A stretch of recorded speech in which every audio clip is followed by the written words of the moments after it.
Agora uma das histórias que eu achei interessante, né? Agora eu não me recordo bem qual foi o país, mas eu achei interessante. Que história é aquela lá da pessoa que te convidou para um almoço e meio contra a vontade? Enfim. Eu quando eu vivi na Malásia, a Malásia é um país constituído por três raças. O que significa isso? Há muitos anos atrás, os chineses e os indianos chegaram na Malásia, algumas gerações. Os chineses atrás de ouro e os indianos atrás de dinheiro, de serviço, e eles começaram a viver na Malásia. Assim como nós temos aí os italianos, os japoneses, a colônia, né? Aqui no Brasil, eles foram para lá. Só que diferente do Brasil, a Malásia não é um país muito receptivo culturalmente. Aqui no Brasil, amigo, todo mundo é amigo, chegou, morou aqui, 5 anos, 6 anos, você está em casa, você é brasileiro. Então, assim, quando você convive com o povo malaio, você percebe que há uma diferença dentro da própria cultura dessas três raças, né? Mas que estão lá há muitas gerações. Então, você tem o malay, que é o cara da terra, é o local. A gente podia comparar aqui como se fosse o nosso povo indígena, né? Fazendo uma comparação. Mas Sim, sim. Então, esse é o povo que toma conta do governo e dos cargos de grande escalão do governo, primeiro-ministro. Então, são os malay. E eles são muçulmanos. E aí você tem os chineses e aí você tem os indianos. E eu convivia muito bem dentro dessas três culturas. Eu sentava muito bem com o muçulmano, eu sentava muito bem com o chinês e comia, e sentava também muito bem com o indiano, aqueles pratos dos indianos cheios de tempero. E eu conheci um jovem indiano. E ele era um jovem, como era treinador de futebol, eu tinha um certo prestígio na comunidade, né? Então, assim, eu recebia convite para ir almoçar na casa de políticos, né? E de pais de filhos que jogavam na escolinha. Então eu tinha um certo prestígio. Tinha um jovem que ele trabalhava no campo com a gente, mas não tinha muito contato, porque ele não trabalhava perto de mim, mas ele gostava muito de mim. Porque todas as vezes que ele me via, ele se aproximava, e eu sentia que havia um carinho especial por mim. Sim, sim. Eu era mais velho e tal, e ele via em mim um treinador. Mas assim, não era muito o cara que eu queria fazer uma amizade, porque assim, não tinha, era idade diferente, sabe? Assim, não era uma amizade que eu achava que me cativava. Eu tratava ele bem, muito cordialmente, mas ele insistia muito para que eu fosse com ele, comer em algum restaurante. Ele queria aproximação, né? Ele queria afinar os laços, né? Ele criava sempre situações para que os laços fossem estreitados. E aí ele insistia, e eu nunca ia. E um dia eu mesmo fiquei, sabe assim, falei, poxa, eu pensei, esse cara me chama tanto para ir comer com ele, e eu nunca vou. Eu fiquei me falei assim, sou um cara do mal, né? Eu pensei assim, eu não sou um cara do bem, eu tenho que comer com esse. Aí um dia, acho que era um sábado, tava muito calor lá, faz muito calor, eu tava em casa meio agoniado. E ele me ligou e eu falei assim, então vamos comer então. Vamos lá. Vamos lá. Aí eu falei, caí nessa besteira, brincadeira, entre aspas, né? Aí eu franqueei para ele a oportunidade de escolher o restaurante. Não. E ele é um jovem local, daqueles local do povo mesmo, assim, tal, né? E ele falou assim, nossa, esse é um restaurante ótimo, coach, né? Treinador, para te levar. Aí eu falei, beleza. Aí encontrei com ele e ele me levou lá. Eles comem muito comida de rua. Comida de rua que eu falo é aquelas barraquinhas e tal. Lá tem muito. Aqui pra gente não é tão comum assim. Aqui pra gente é os espetinhos de gato, churrasquinho. Mas os espetinhos de gato, às vezes eles são às vezes tem uma barraquinha na rua, né? É esse aí. E aí era um restaurante desse de rua. E os indianos, eles gostam muito de pães. E eles fazem um pão que chama roti canai. É um pão que eles ficam mexendo com o pão. E assim, é um negócio que eles colocam numa chapa.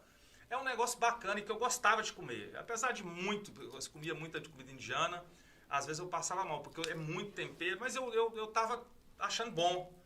Aí sentei com ele, assim, nessa comida de rua, era uma mesinha bem simples, assim, uns pratos, assim, no chão, e tal. E aí o cara da barraca, que tinha uma chapa, assim, ele que era o próprio cara que servia, né, a comida e que era o cara que fazia os pães. Então ele era como é que chama o cara? Ele era o garçom e ele era o cozinheiro. E aí a gente sentou na mesa assim, eu já tava naquele negócio que eu não queria ir, né? Mas assim, aí eu aqui com o braço cruzado, ele veio assim, eu olhei pra ele. A hora que ele chegou, ele tava com um pano no ombro. E aí ele chegou e cumprimentou a gente, aí ele pegou o pano e limpou a mesa. O pano 1001 utilidade. Aí ele pegou o pano e limpou a mesa. Até aí tava tudo bem. Eu falei assim, deu uma limpada na mesa, graças a Deus, né? Aí ele limpou a mesa e voltou o pano pro ombro. Aí ele perguntou o que a gente queria comer e a gente pediu esse pão, que era feito na chapa.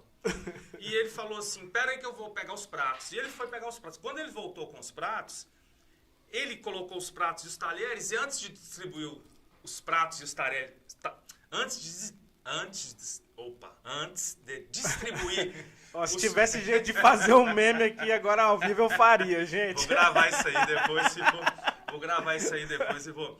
Então ele pegou ali os pratos e os talheres e antes de dividir entre eu e o meu suposto amigo, né?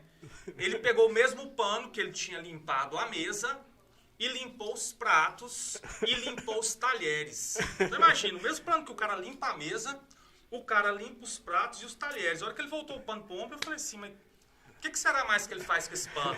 De repente é tecnologia nova, né? O paninho autolimpante. Eu pensei assim comigo, o que mais que ele faz com esse pano? E eu fiquei seguindo ele com os olhos, né? E ele voltou pra chapa, e a hora que ele chegou na chapa, por Deus que isso é verdade, a hora que ele chegou na chapa, ele pegou o mesmo pano Pra limpar a chapa. e ele limpou a chapa e voltou. Eu falei assim, não, então, peraí. Aí ele limpou a mesa, ele limpou os pratos e os talheres, ele limpou a chapa. E aí ele começou a fazer o pão e ele começou a transpirar, porque estava fazendo calor numa chapa quente. Ele transpirou, começou a subir o suor. Ele pegou o pano e limpou o suor. Eu percebi então que o pano... E outra coisa, aquele pano, eu acho que assim, que não devia ter algum tempo que não via água. João Paulo, eu fiquei tão assim, pensando assim, falei assim, eu pensava comigo, né? Eu já não queria ter vindo aqui. O que eu tô fazendo sentado aqui? Mas eu lembrei daquele princípio que eu tinha.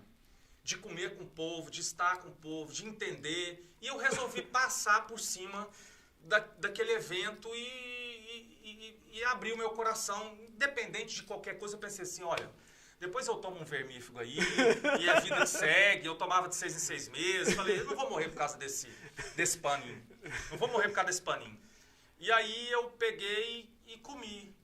E passei esse tempo com esse jovem. Depois desse dia que eu saí para comer com esse jovem, a convite desse jovem, se fez um relacionamento entre eu e ele de amizade que talvez seja difícil que eu faça de novo. Um cara que me respeitava, um cara que era leal no contexto de trabalho, tudo que acontecia ele se reportava a mim, um cara que me colocou dentro da comunidade onde ele morava, me apresentou isso para a comunidade assim, olha, esse cara aqui é um cara que tem o meu respeito. Então, se por causa desse jovem, várias portas me abriram, mesmo sendo um jovem com pouco dinheiro, mesmo sendo um jovem de uma classe indiana, que eles consideram, que eles se relacionam por casta, mesmo sendo um jovem de uma casta baixa, né, usando sim. a própria contexto cultural deles, um jovem de casta baixa, um jovem sem dinheiro, um jovem início da vida profissional dele, me proporcionou uma série de situações que me fez ser respeitado no contexto onde eu estava. Então, assim, o que eu digo? Às vezes, por mais que a situação seja ruim, vale a pena, às vezes, a gente tentar e prosseguir. se o coração manda, se há amor naquilo que você faz, acredita. Acredita porque tem uma coisa no fim disso. E essa coisa no fim disso pode ser uma coisa bem frutífera. Então, assim, não desista dos seus sonhos. Não quero ser aqui, não é conselho de guru espiritual, né? Mas assim, é dizendo o seguinte, quando você coloca o seu coração em um projeto, quando você acredita em um projeto, saiba que pode ter alguma coisa no final disso aí.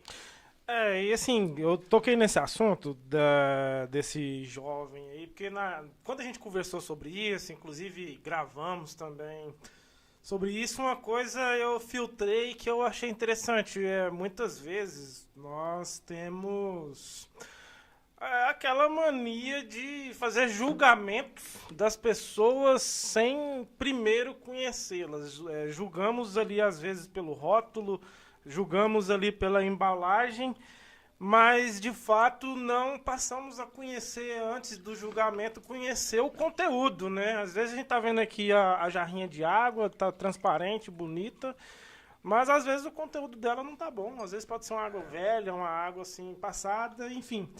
Mas muitas vezes a gente deixa de ter uma boa amizade, a gente deixa de ter um bom relacionamento por causa de julgamentos que fazemos e não tem jeito, a gente faz mesmo julgamentos, né? E às vezes aquela pessoa que vai ser o seu melhor amigo, aquela pessoa que vai estar te auxiliando, é aquela que você está ali julgando e está tentando deixar ela de fora, né, da sua vida, do seu hall de amizade.